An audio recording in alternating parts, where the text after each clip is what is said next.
नमस्कार बच्चों। इससे पहले वीडियो के अंदर हमने क्रिस्टल क्षेत्र विपाटन, अष्टफलकीय और चतुष्फलकीय संकुलों के बारे में अध्ययन किया। आज जो है हम बात करते हैं अष्टफलकीय संकुलों के लिए क्रिस्टल क्षेत्र स्थायीकरण ऊर्जा यानी कि CFSE की गणना जो है हम किस प्रकार से करते हैं। हम जानते हैं कि जब अष्टफलकीय संकुल का निर्माण होता है तो डी कक्षक जो है दो भागों में T2G और EG में विभाजित हो जाते हैं। इन कक्षकों के विभाजन के पश्चात संकुल का निर्माण होते समय इलेक्ट्रॉन जो है T2G और EG कक्षकों में पुनर्वितरित होते हैं और जिससे जो है ऊर्जा मुक्त होती है। यह ऊर्जा क्रिस्टलों को स्थायी करती है और इसे हम क्रिस्टल फील्ड स्टेबलाइजेशन एनर्जी जो है कहते हैं। अष्टफलकीय जो संकुल है उनके लिए CFSE का मान जो है हम ज्ञात कर सकते हैं। ये समीकरण उपयोग ले सकते हैं। इसके लिए CFSE बराबर होता है -0.4x plus 0.6y into delta O plus A पाई। हम जानते हैं कि T2G कक्षकों की जो ऊर्जा है वो एवरेज एनर्जी से -0.4 कम होती है, जबकि T2G जो EG कक्षक हैं उन EG कक्षकों की ऊर्जा एवरेज से 0.6 डेल्टा O अधिक होती है। यहाँ x और y जो है क्रमशः T2G और EG कक्षकों में इलेक्ट्रॉनों की संख्या है। A जो है इलेक्ट्रॉन युग्मों की संख्या है और पाई जो है युग्मन ऊर्जा का मान है। अब जो है यदि हम जो है ये CFSE का मान ज्ञात करने से पहले हमें जो है ये पता होना चाहिए कि T2G और EG में इलेक्ट्रॉनों का पुनर्वितरण जो है वो किस प्रकार से होता है। ये जो T2G और EG जो कक्षक है इनमें इलेक्ट्रॉनों का पुनर्वितरण जो है वो क्रिस्टल क्षेत्र विपाटन ऊर्जा यानी कि डेल्टा O और दो एक ही कक्षक में इलेक्ट्रॉनों की जो युग्मन ऊर्जा है उस पाई पर निर्भर करता है। यदि जो है इस स्थिति में दो स्थितियां उत्पन्न होती है। यदि डेल्टा O जो है वो पाई से अधिक हो सकता है और पाई जो है डेल्टा O से अधिक हो सकता है। इन दोनों ही स्थितियों में जो है अलग अलग प्रकार के कॉम्प्लेक्स जो बनते हैं। जब डेल्टा O अधिक हो और पाई कम हो तो उस स्थिति में जो है इलेक्ट्रॉन जो है पहले पूर्ण रूप से T2G कक्षकों में बढ़ते हैं और जब T2G कक्षक पूर्ण रूप से बढ़ जाते हैं उसके बाद में जो है EG कक्षकों में इलेक्ट्रॉन प्रोन्नत होते हैं, क्योंकि डेल्टा O का मान युग्मन ऊर्जा से ज़्यादा है। ऐसी स्थिति में क्योंकि युग्मित इलेक्ट्रॉनों की संख्या अधिक होती है इसलिए इन्हें जो है चक्रण युग्मित लो स्पिन कॉम्प्लेक्स कहते हैं। और साथ ही delta O is greater than pi तभी होता है जब जो है प्रबल क्षेत्र लिगैंड हो, यानी कि लिगैंड की प्रबलता अधिक हो तो ही जो है डेल्टा O का मान अधिक होता है। और इसीलिए जो है इन्हें हम प्रबल क्षेत्र लिगैंड भी कहते हैं। जो VBT है उसमें इसको हम आंतरिक कक्षक संकुल भी कहते हैं, क्योंकि इनमें जो है बंध बनाने के लिए आंतरिक कोश के D कक्षकों का जो है उपयोग किया जाता है। आंतरिक कक्षक के D जो इलेक्ट्रॉन है उनका उपयोग करते हैं। लेकिन जब पाई जो है उसका मान अधिक हो और डेल्टा O जो है कम हो तो उस स्थिति में पहले जो है T2G कक्षकों में एक एक इलेक्ट्रॉन बढ़ता है और उसके बाद में चौथा जो इलेक्ट्रॉन है युग्मित होने की बजाय जो है EG कक्षकों में जाता है। तो ऐसी स्थिति में जो इलेक्ट्रॉन बनते हैं उनका जो है स्पिन अधिक होती है, इसलिए इन्हें चक्रण मुक्त संकुल या उच्च चक्रण संकुल कहते हैं। और डेल्टा O का मान कम जो है दुर्बल क्षेत्र लिगैंडों के लिए रहता है, इसीलिए इन्हें जो है हम दुर्बल क्षेत्र लिगैंड भी कहते हैं। और इसमें जो दुर्बल क्षेत्र जो लिगैंड हैं इनमें जो है बाह्य D कक्षकों का उपयोग होता है, इसलिए इन्हें बाह्य कक्षक संकुल भी कहते हैं। ये जो दुर्बल और प्रबल क्षेत्र जो लिगैंड है इनको जो है हम इस डायग्राम के द्वारा देख सकते हैं कि कोबाल्ट, इस जो डायग्राम है इसमें ये बताया गया है कि कोबाल्ट +3 जो है उसका विन्यास D6 होता है। तो मुक्त जो कोबाल्ट +3 आयन है उसमें पांचों D कक्षकों की जो ऊर्जा है वो समान है, जिसमें एक युग्मित इलेक्ट्रॉन है और 4 कक्षकों में अयुग्मित इलेक्ट्रॉन है।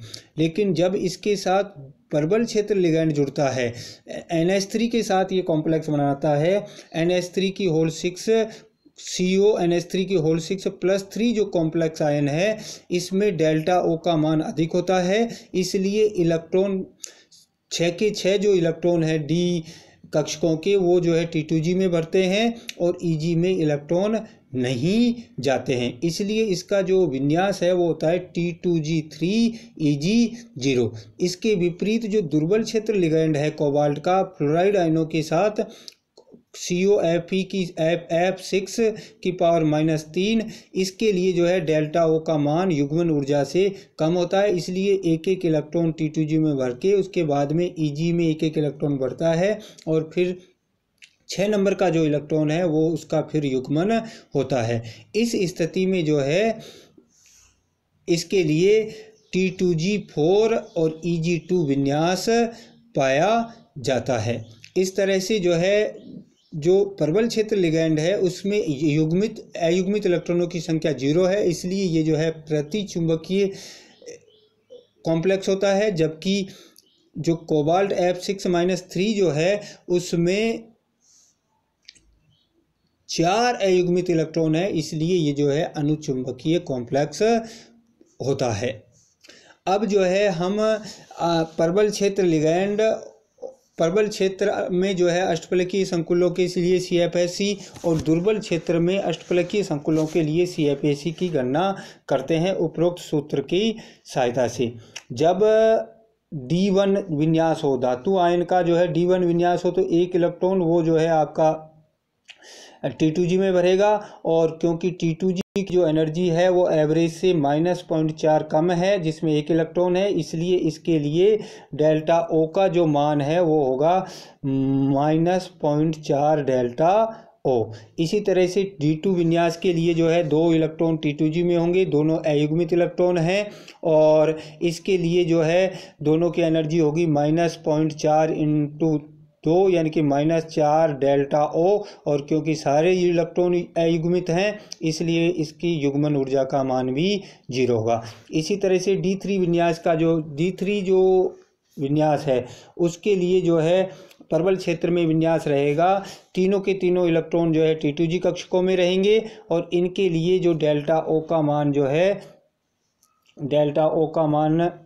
रहेगा -1.2 डेल्टा O। इसी तरह से D4 के लिए जो है D4 की यदि हम बात करें तो D4 जो है उसके लिए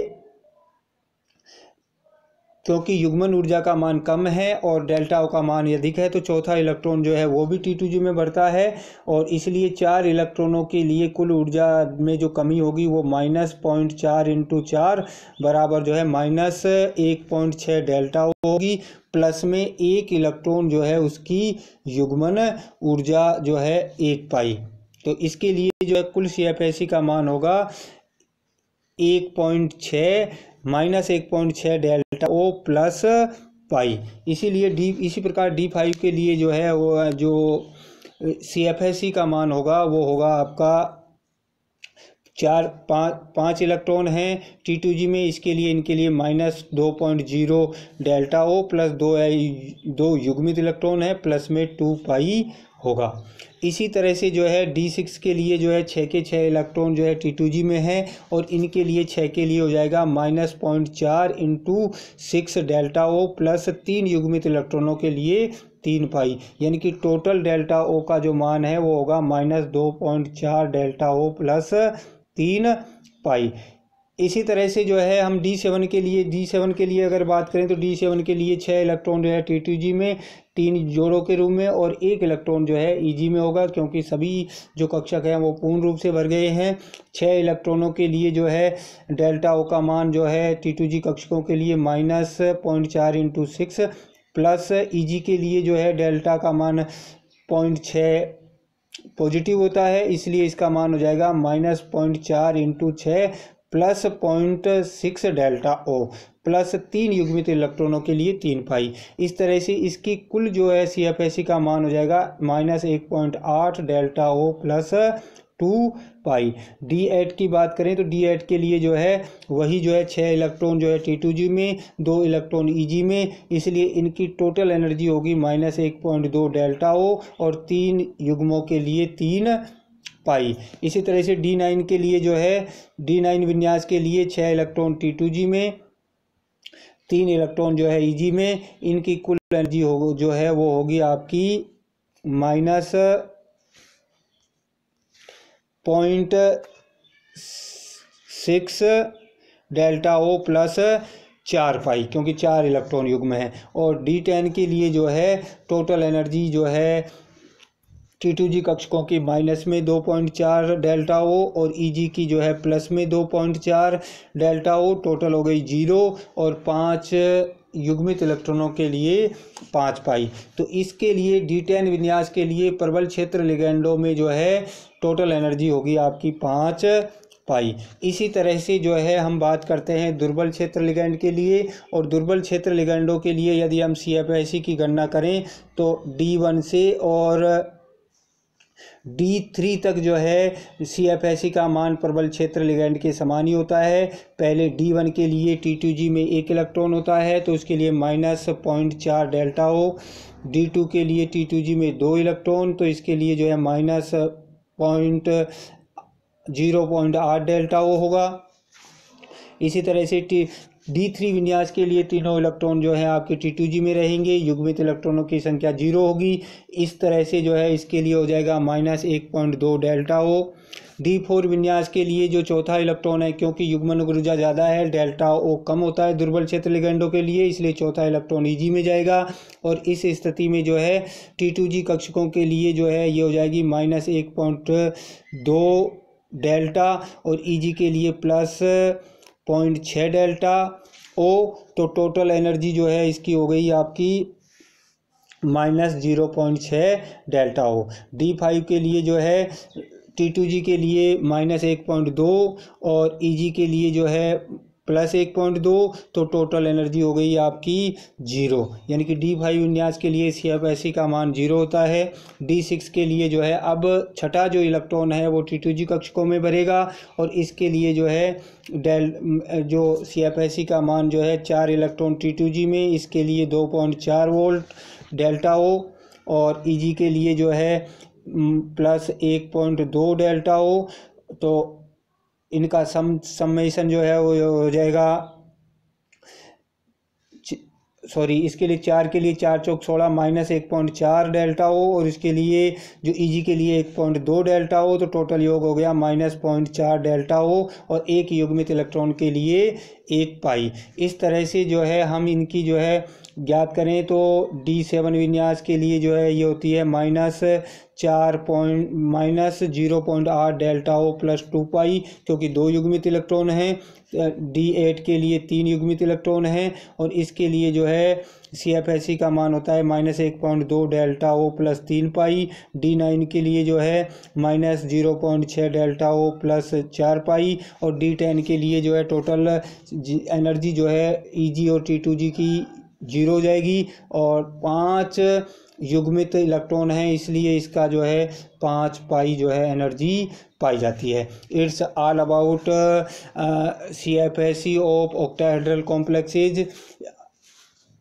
तो ये था सब जो है, इस तरह से हम अष्टफलकीय संकुलों के लिए क्रिस्टल क्षेत्र स्थायीकरण ऊर्जा का मान ज्ञात कर सकते हैं। तो आप सभी जो है इस चैनल को लाइक और सब्सक्राइब करें। और आज के लिए इतना ही। तो धन्यवाद।